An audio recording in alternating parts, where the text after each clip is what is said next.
I'll try to write this quickly, before it happens again. 3 days ago, 4 of us rented a house in the woods just outside of Asheville. Nothing fancy, a modern cabin, clean lines, fake fireplace, and no Wi-Fi. That was the point, to take a break from everything. A digital detox, we called it. No phones. No doom scrolling. Just fresh air, board games, and bad wine. There's me, Alec. I'm the one writing this. Then there's Max, my best friend since high school. Ellie, a new friend from work, kind of mysterious but funny. And Lena, Max's ex don't ask. That triangle's a bit tense, but manageable. We arrived Friday afternoon. I remember the light pouring through the trees like syrup, golden and slow. The house was oddly quiet inside, not cozy quiet, more like too quiet, like the walls had thickened to keep sound out. Or in. But whatever, we unpacked, opened a bottle, lit some candles, and by evening we were laughing like idiots over a game of cards against humanity. Ellie cooked some kind of mushroom risotto that tasted way too good for a camp kitchen. Everything felt normal. Until the next morning. Day 2. Déjà vu. Max was the first to say something. "You guys remember sitting outside with coffee yesterday morning?" he asked, halfway through his scrambled eggs. Lena looked up. "We didn't sit outside yesterday. We got here late."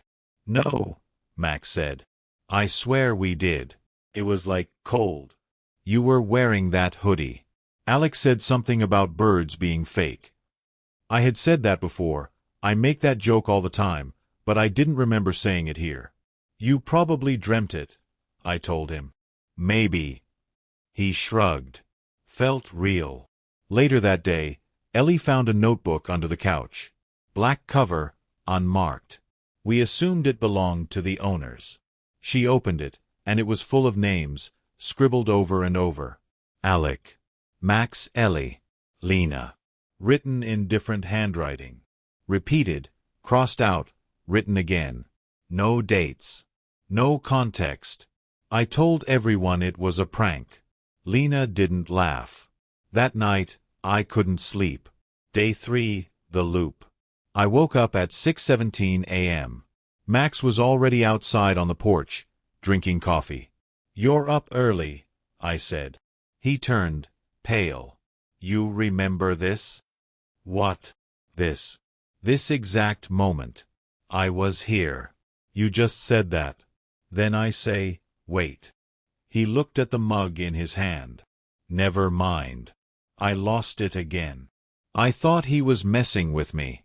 But when I looked down at the table, I saw a half-burned sheet of paper tucked between the planks. My handwriting. A note. It said, "Alec, if you find this again, don't trust her. She knows. It resets when someone tries to leave." There was no signature. I didn't remember writing it. I didn't show anyone. But when I looked at Ellie that evening, something in her eyes, it shifted. Just a flicker like static. Like she already knew I found the note. I'll post more if I can. If this really is looping, I need to track it. Something's wrong with time here. Or memory. Or both. Max is humming again. Same tune as yesterday. And Ellie just asked if I remember what we talked about at breakfast yesterday. But I swear, today is yesterday. And I think we've already died here before. This morning, when I opened my notebook, I found a page I don't remember writing. The handwriting was mine. Definitely mine. I even tested it, wrote the same sentence again underneath. Identical. But I have no memory of ever sitting down to write this. The note read, "Ellie watches in her sleep. She doesn't close her eyes like the rest of us. She just pretends. When the reset comes, she remembers everything." The word remembers was underlined. Twice. I stared at the page for a long time. Then I ripped it out, folded it, and shoved it into the pocket of my hoodie. We tried to go for a hike today. Max said he was getting stir-crazy, and I didn't blame him. He looked like hell, dark circles, unshaved, eyes twitchy like he hadn't really slept in a while. Lena agreed to go. Ellie too. We followed a path that led into the trees, nice and open at first. Birds chirping. Blue sky. Nothing weird. Then, at some point, none of us remember when, the trail just ended. Dead stop. No signs. No fork. Just a wall of trees. That wasn't the part that scared me. What scared me was the rusted sign nailed to a tree. It looked ancient, like it had been there for years. It said, "Cabin, 0.3 miles. You've been here before." The letters were burned in, not painted. Max touched it, then backed away like it burned him. "What the hell is this?" Ellie tilted her head. "I think it's trying to help us." Lena and I looked at each other. "What is?" I asked. Ellie smiled, a weird, empty smile, and started walking back without answering. Night 3, the video. After dinner, Lena pulled me aside in the kitchen. "She talks in her sleep," she whispered. "Ellie, I heard her last night. I felt something slide in my gut." "What did she say?" "It wasn't English. It was like fragments. Reversed speech. Like she was responding to someone." I didn't know what to say. So I went into the living room, turned on the fake fireplace, and pulled out the flash drive I brought with me, one I loaded with a few old home videos. Just something to keep me sane without the internet. I plugged it into the TV. Clicked the folder, Videos for Cabin. There was a new file there. Reset_04.mp4. It wasn't from me. I swear it wasn't. I played it. At first it was just static. Then footage of the four of us, sitting around the dinner table, laughing. Except, I was filming. The camera was shaking slightly, like whoever was holding it had cold hands. They zoomed in on Ellie. She was the only one not laughing. She was staring directly into the lens. And then, as if she could see me watching it now, she whispered, "You're the one who writes it every time, Alec." The file deleted itself. I asked everyone if they'd touched my flash drive.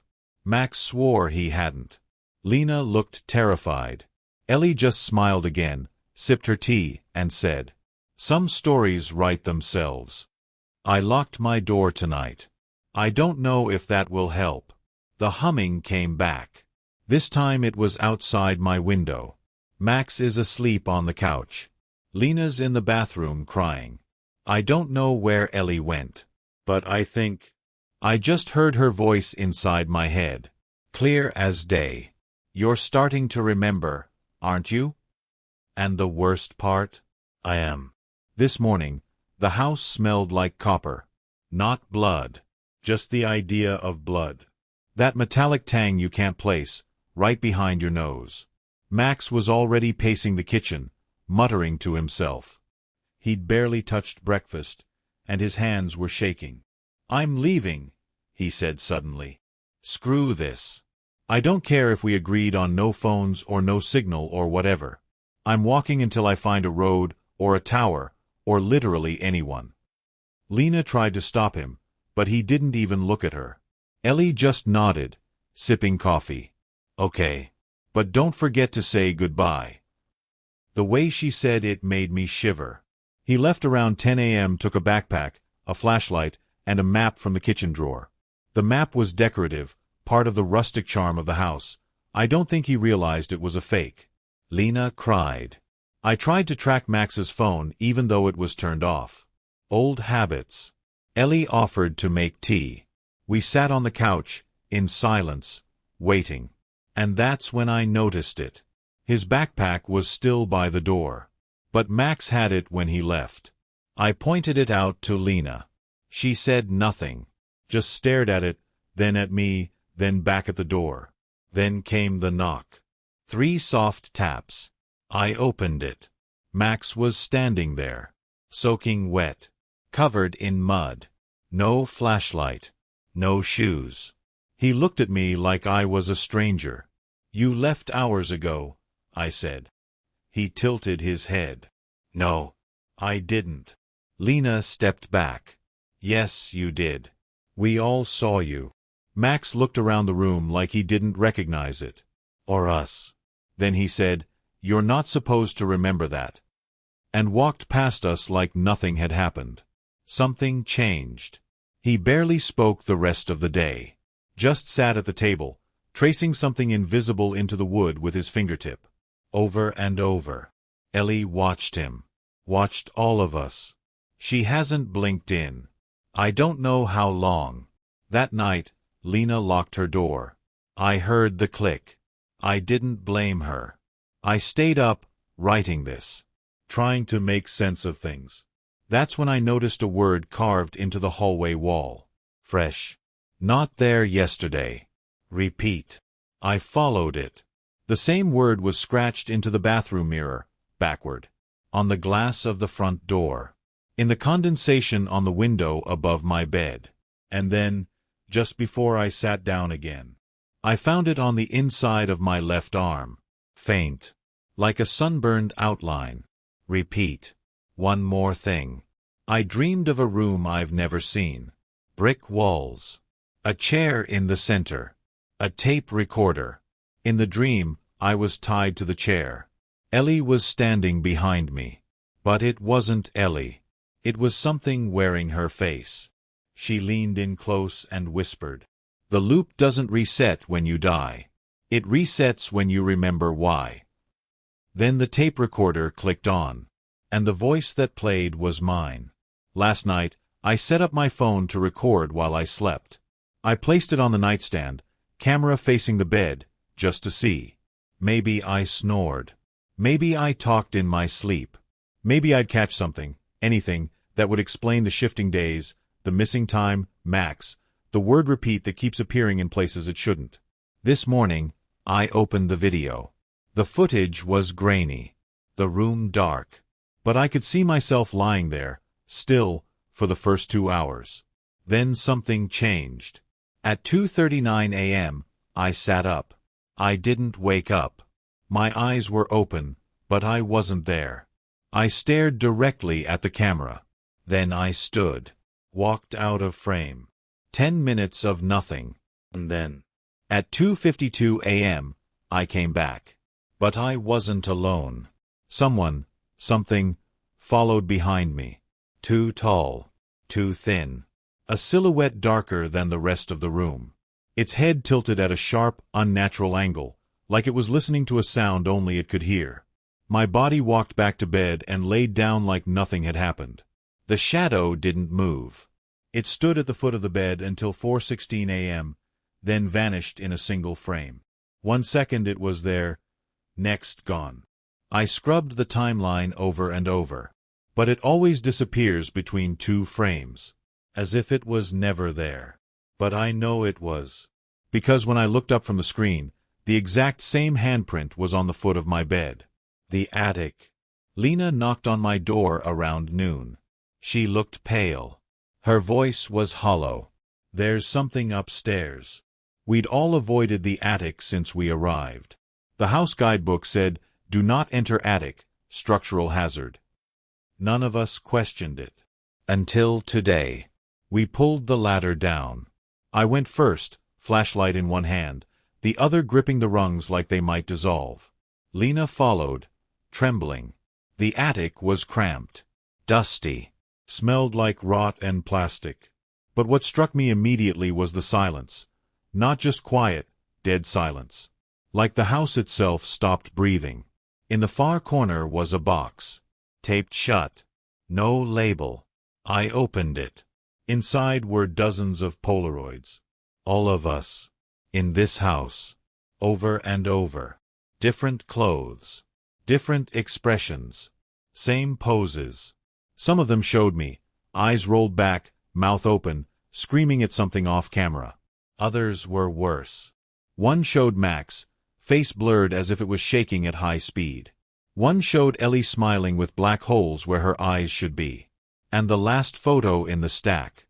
It was a picture of me holding this same box, wearing the exact same clothes, standing in the attic, looking directly at the camera.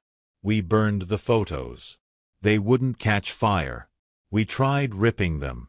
They folded like cloth but didn't tear. Lena started crying again. I told her we needed to leave. She said something I can't forget. What if we already tried? Max. He's worse. He sits in the same chair every day now, whispering to himself, rocking back and forth. Today, he turned to me suddenly and said, "She made me choose last time. I didn't choose right.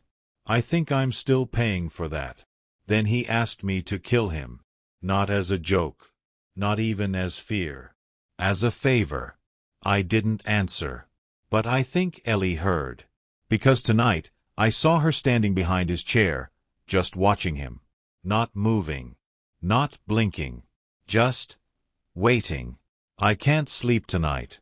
The word repeat is now etched into the ceiling above my bed. Fresh. Carved. Like it's always been there. We left at sunrise. No more waiting. No more second-guessing. No more sitting in that goddamn house hoping things would reset on their own. Lena and I packed quietly. Max was asleep, or pretending to be. Ellie wasn't in her room. We didn't wake them. We didn't say goodbye. We just left. The trail behind the house led into the woods. It wasn't the same one from last time. This one felt newer. Like someone had made it overnight. At first, it felt good to move. Branches snapped under our boots. Birds chirped overhead. For a while, I almost let myself believe this was over. That's when Lena grabbed my arm. Hard. "There," she whispered. "Do you see it?" I looked ahead. In the middle of the path was a man. Not moving. Standing perfectly still. Wearing my clothes. My exact hoodie. My jeans. Even the same rip in the left knee. He was facing away from us. No sound. No motion. Just there. I called out, "Hello." He didn't turn. Instead, he lifted his right hand slowly, deliberately, and pointed up. We looked. Above him, tangled in the branches, was a mirror. An actual, full-length mirror, hanging from ropes. In the reflection, the man was facing toward us. But he didn't have a face. Just skin. Smooth. Blank. Lena gasped. The man started walking toward the mirror, and we turned and ran. Back at the house. We didn't talk for a long time. When we got back, Max was gone. Ellie was sitting at the kitchen table, drinking tea. She looked up and said, "You came back faster this time." I didn't answer. I couldn't. Lena went straight to her room and locked the door. I went to the bathroom and threw up. When I came out, Ellie had left something on the table for me. The notebook. The same one we found under the couch on day 2. But it was different now. Heavier. I opened it. The pages were filled with writing. Dense. Panicked writing. All of it in Max's handwriting. Over and over again, he'd written the same sentence. "I am not the first Max. I am not the first Max. I am not the first Max." Then, farther down the page, he wrote, "She told me I lasted the longest. The others broke sooner. One of them ran into the woods and never came back. The house found him again eventually. And finally, near the end.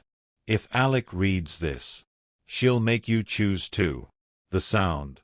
Tonight, I heard something outside my window. At first I thought it was humming. But it wasn't. It was whispering. A voice, right next to the glass, saying my name. Over and over. Sometimes fast. Sometimes slow. Like it was trying to find the right version. Alec. Alec. Alec. Alec. I opened the curtain. Nothing. But my reflection in the glass smiled. I didn't. Tomorrow, I think I'll confront Ellie. But I'm not sure which version of her I'll find. Or if it's still even her. This morning, I didn't wait.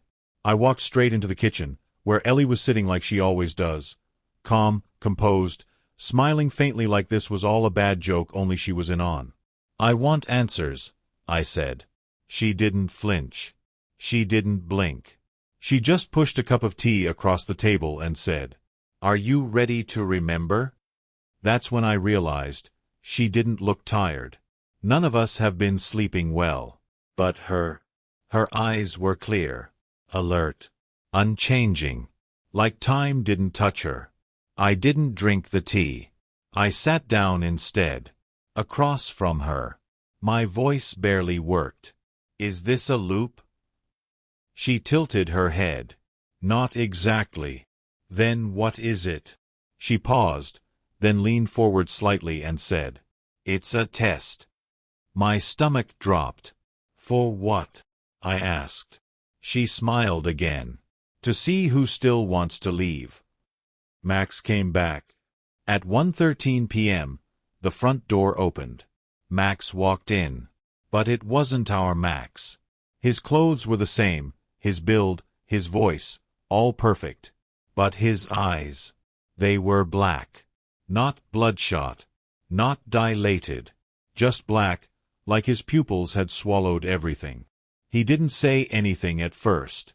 Just stood in the hallway, breathing too evenly. Lena screamed when she saw him. I stepped in front of her. Max turned his head to me, slowly, and said, I'm sorry I broke the rule. Then he collapsed. No pulse. No breathing. But before I could even move toward him, he was gone. Vanished. No body. No sound. No trace. Just a smear of black ash on the floor where his head had landed. The photo. I found something under Max's chair later.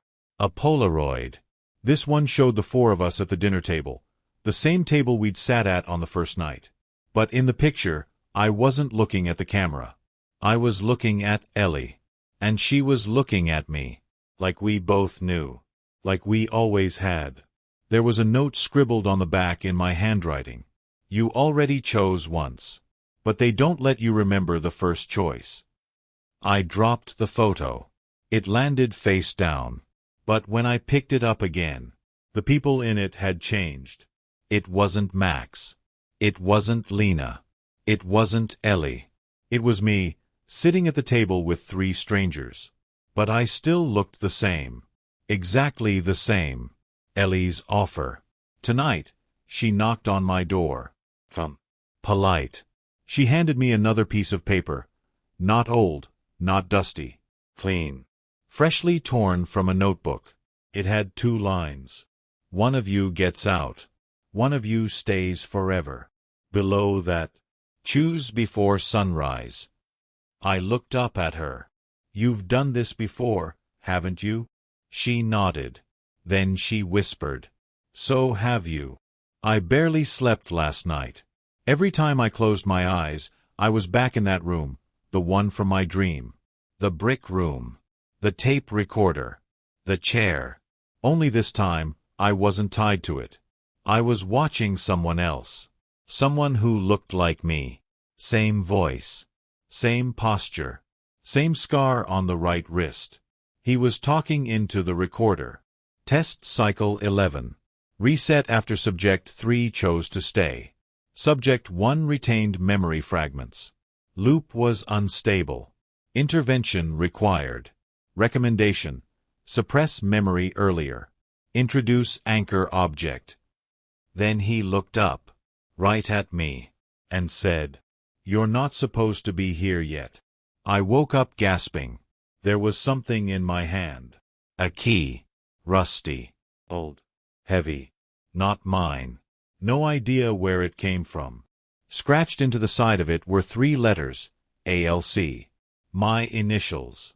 Lena heard the voices. She's not okay. She knocked on my door around noon, eyes sunken, skin pale, hair unwashed. She hadn't slept. I could tell. There's something under the floor, she said. At first I thought she meant rats or pipes or some kind of hallucination. But she took me into her room and pointed to a crack between the floorboards near her bed. We crouched down. I held my breath. And I heard it. Not movement.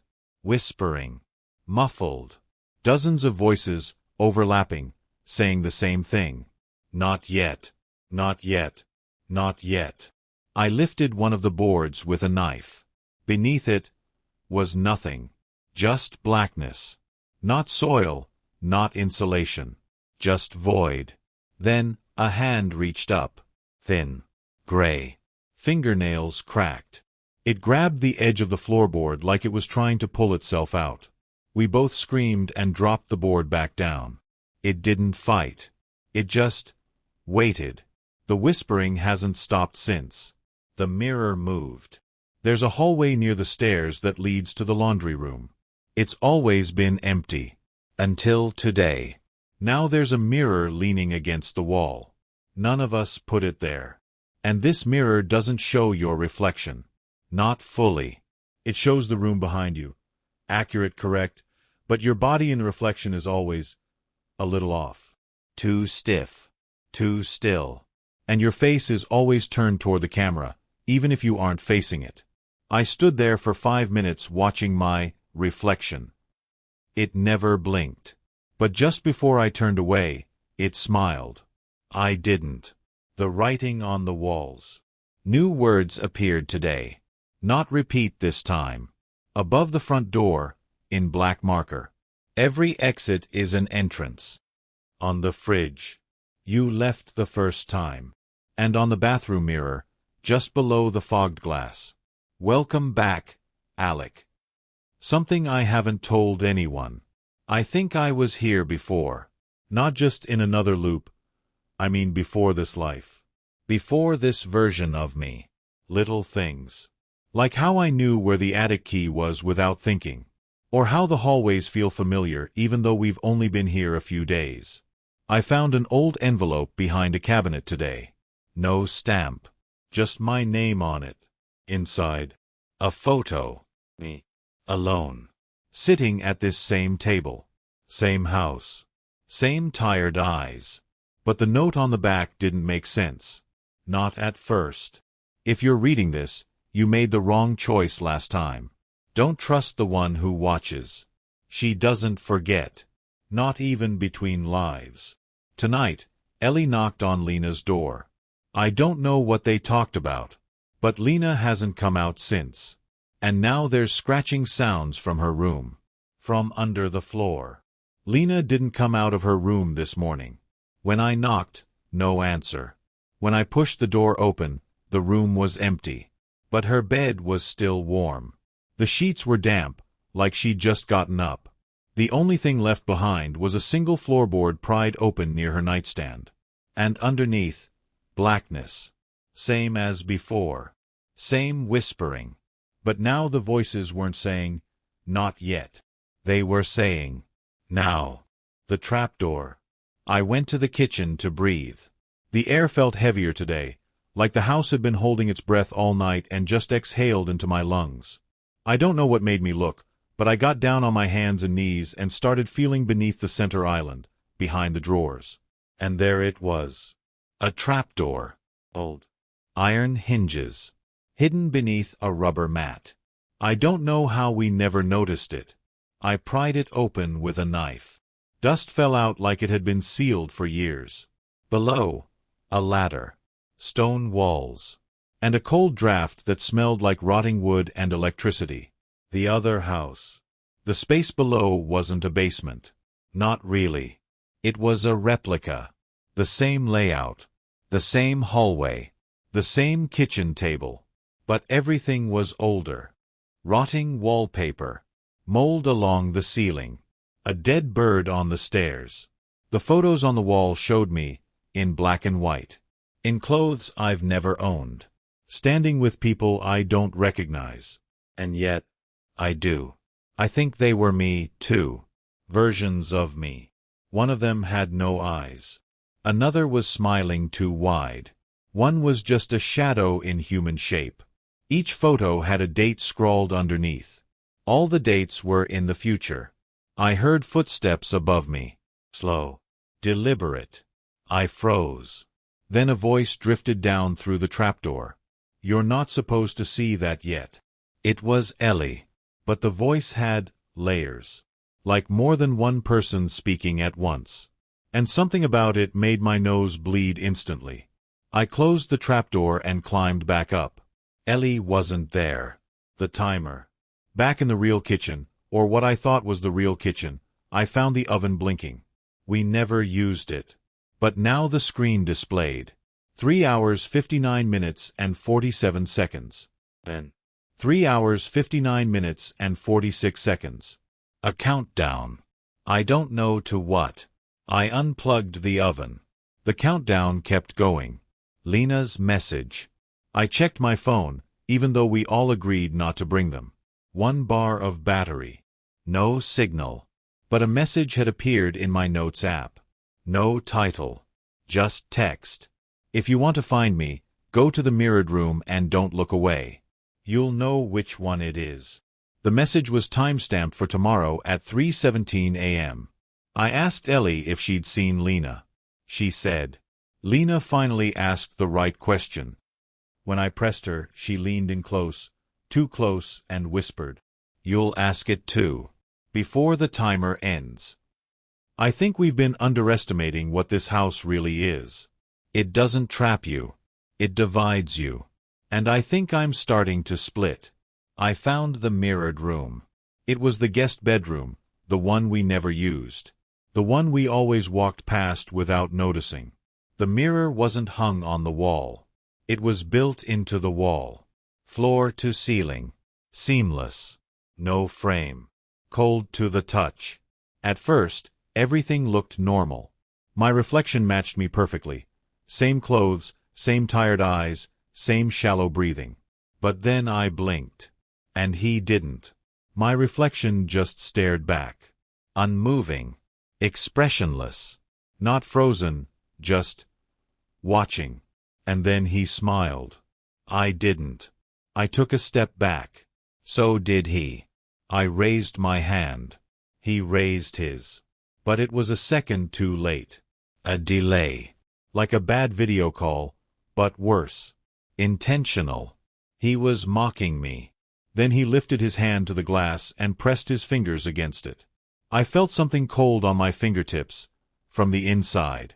Not of the mirror. From under my skin. I turned to leave.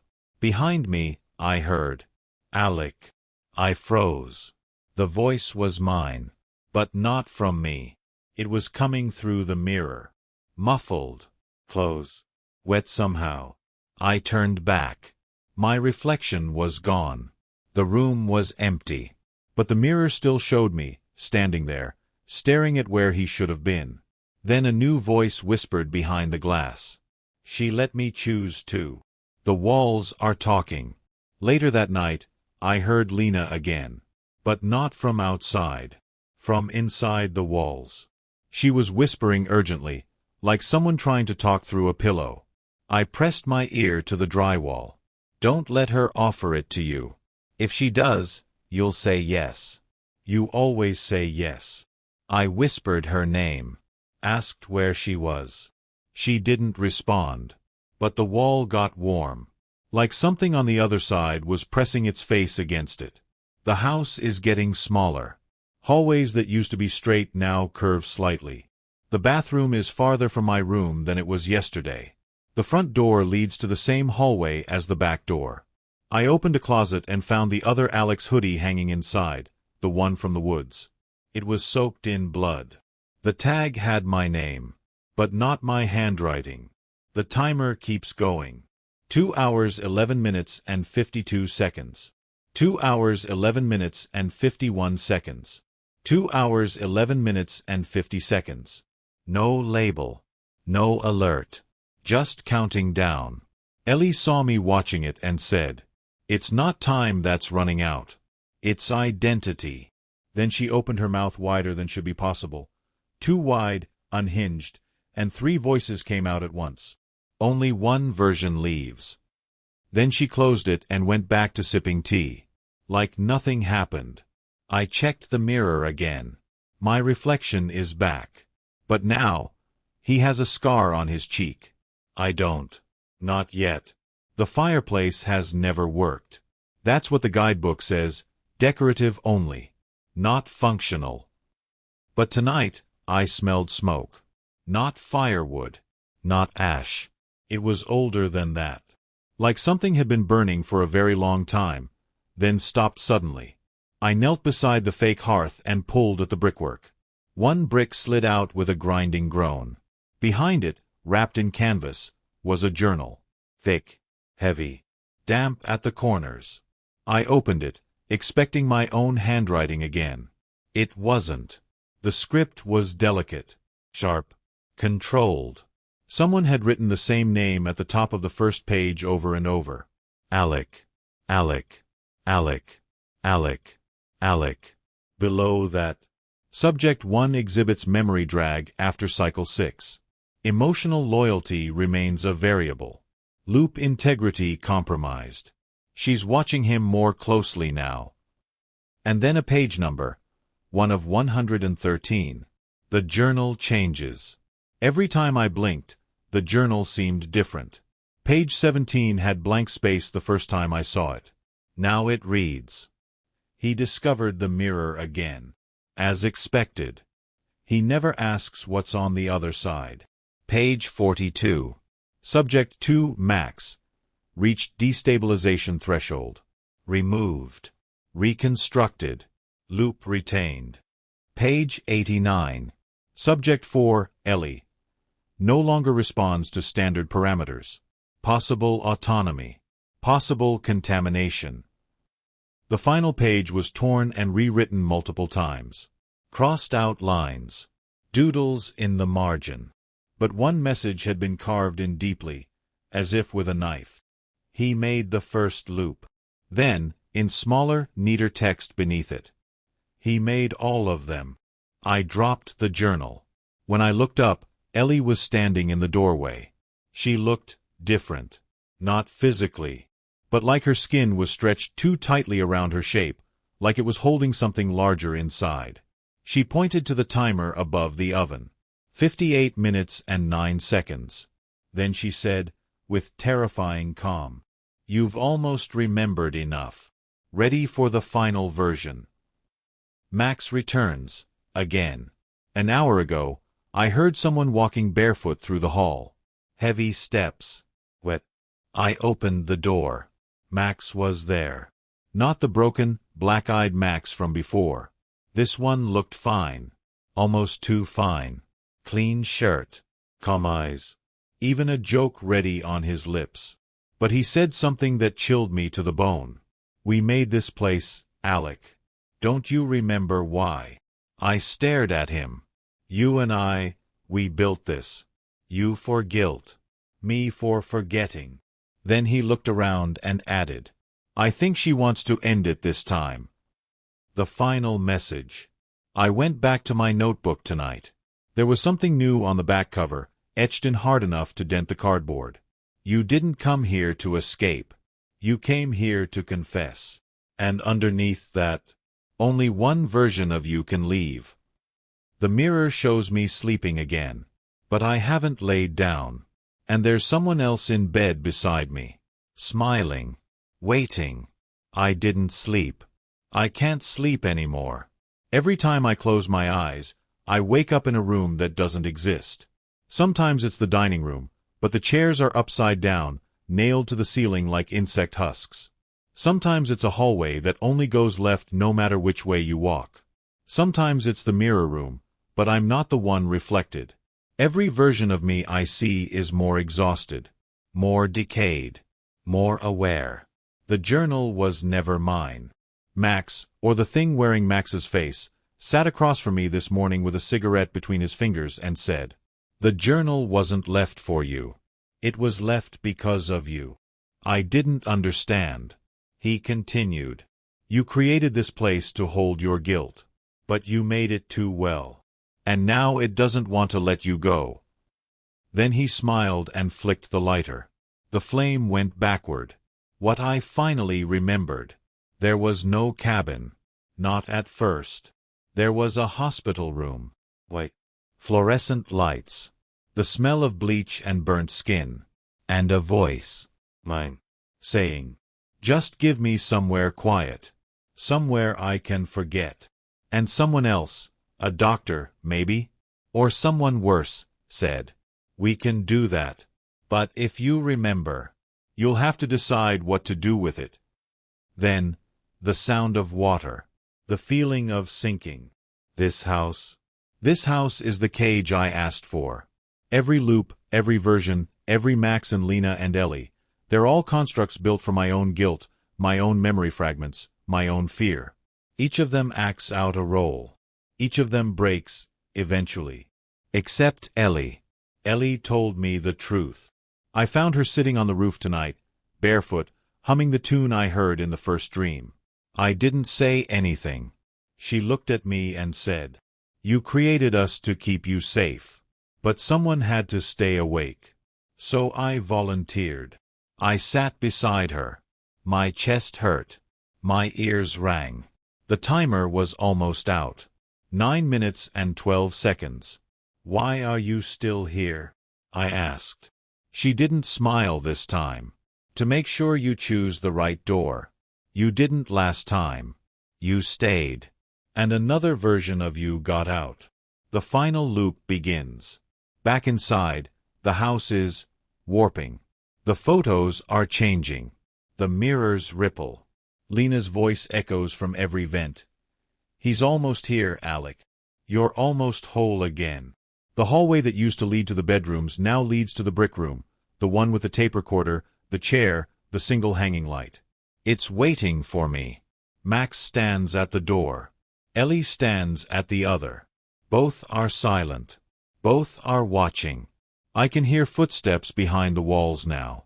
Not one pair. Thousands. Every version of me that didn't make it. Every loop that broke.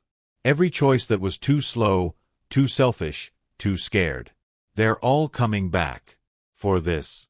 The brick room is real now. Not just in my dreams. Not just in flickers of memory. It's at the end of the hallway where the guest bathroom used to be. Same bare walls. Same iron chair bolted to the floor. Same old tape recorder sitting on a crooked stool. I walked in slowly. The door closed behind me. Ellie didn't follow.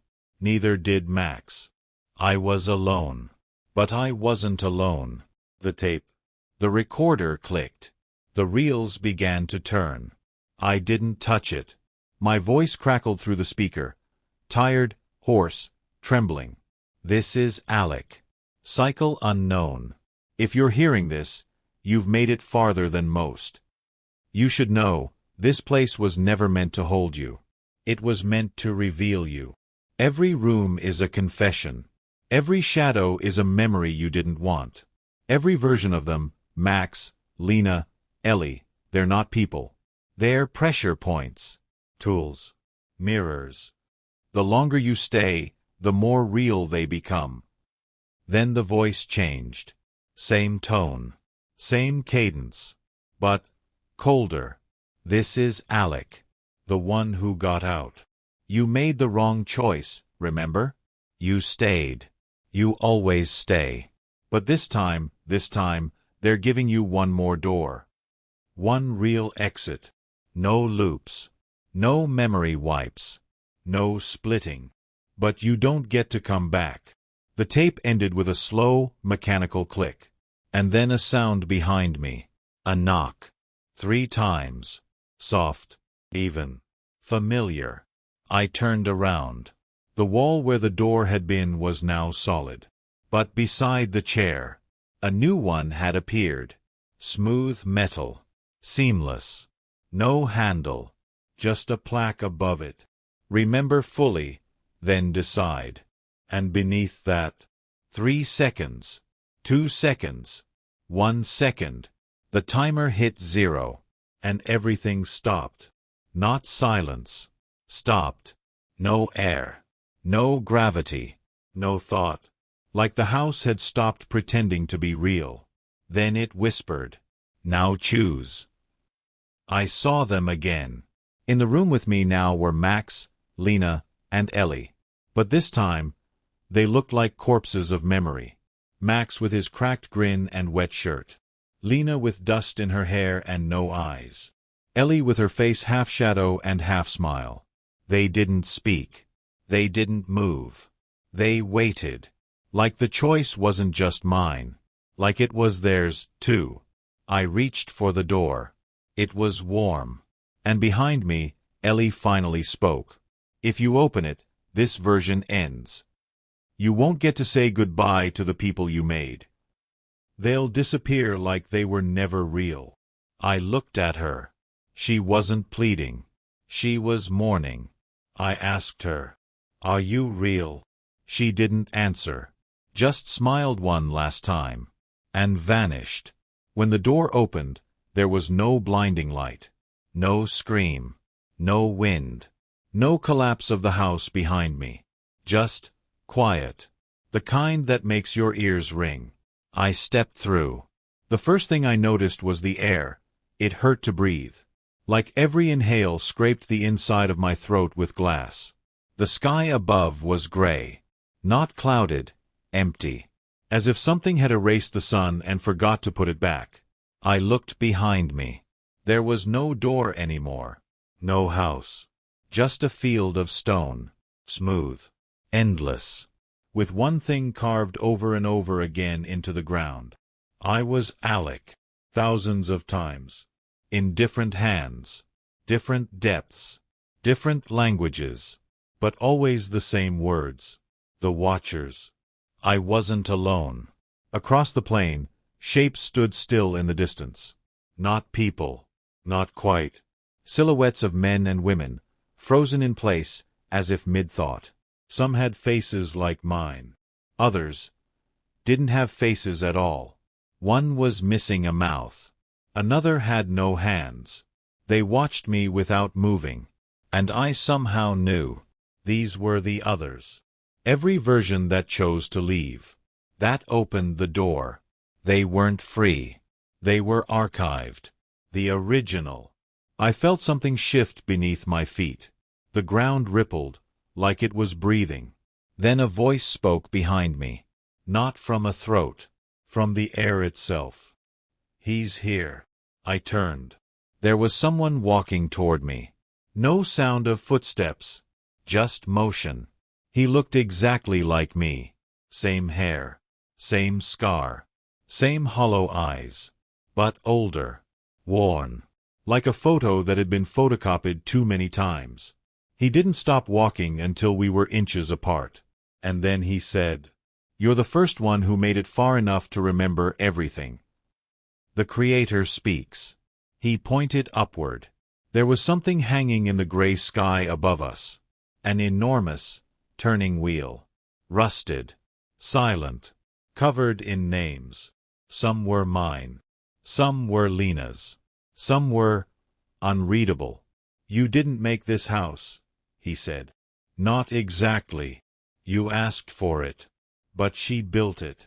And once she built it, it didn't want to let you go. Because you were the only thing inside it that felt real." I asked him who she was. He didn't answer. Just stepped aside. Behind him, a new door stood in the stone. This one was wooden. Cracked. Familiar. The original door. The first one I remember seeing in the dream. The one I didn't open the first time. "That's the real exit," he said. "But if you walk through, you'll forget again. Everything. Everyone. This loop ends. For good. But you won't come out as yourself." I stared at the door. My fingers were shaking. Behind me, the field whispered, "Stay with us. It's quiet here. You've earned the silence." Then I heard a different voice. Faint. Soft. From nowhere. "Lena. Don't let it rewrite you. And Ellie. Not again. I have to choose. Stay in the archive, with all the selves who didn't survive? Or walk through the final door, and lose everything I fought to remember?" I approached the final door. It was breathing. I don't know how else to describe it. The wood pulsed like muscle, flexing beneath veins of old paint. The handle twitched when I reached for it, as if sensing me. Behind me, the sky began to fracture. The silhouettes in the stone field turned their heads, all at once. Some took steps toward me. Slow. Unified. Soundless. Then I heard the words again, echoing from everywhere and nowhere. "Leave, and you forget. Stay, and you become." My hand was inches from the door when a shape stepped between me and it. Me.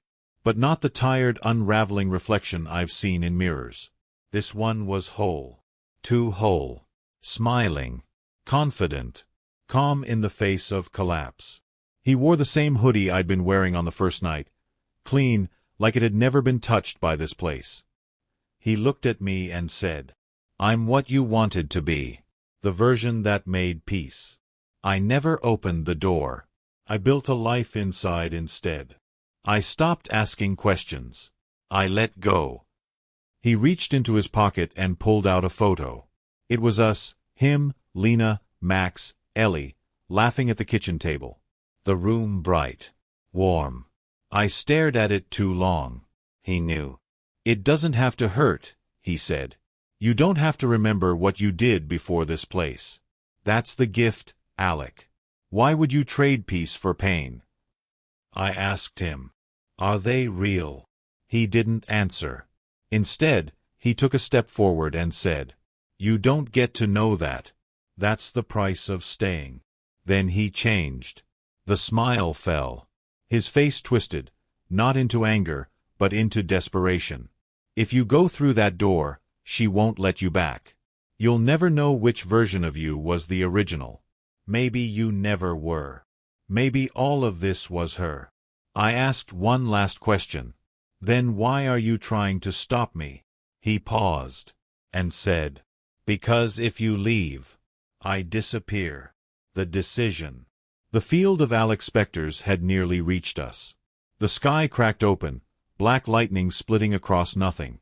The door began to open on its own. The other Alec, the one who stayed, dropped the photo. It curled up in the wind. I stepped forward. He reached for me. I walked through him. He vanished like smoke.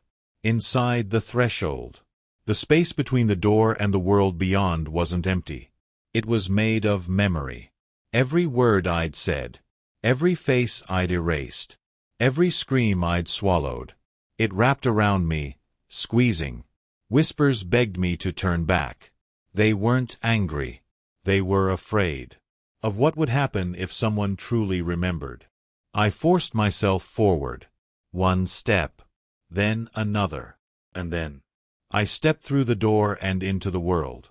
At first, I thought I was outside. The sky was blue. The sun warm. Birds sang. But everything was wrong. The streets were empty. No cars. No people. Just silence. No footprints in the dust. No sign I had ever been here before. I walked through the town I thought I knew. The houses were familiar but abandoned. Windows boarded. Signs faded. And on every wall, spray-painted in black, "You left." I pulled out my phone. No signal. No messages. Nothing. Then it rang. The caller ID said, "Unknown number." I answered. A voice whispered, "You made it back. But do you know why you left?" I didn't answer. Because I already knew. The voice continued, "You left to forget. To escape. But some memories aren't meant to be erased. Some guilt is not yours alone. The house was never a prison. It was a mirror. And now you have to face what you saw." I dropped the phone. The silence returned. I was alone. But somewhere, far away, I heard a bell. Soft. Distant. Calling. And I understood. The loop never truly ends.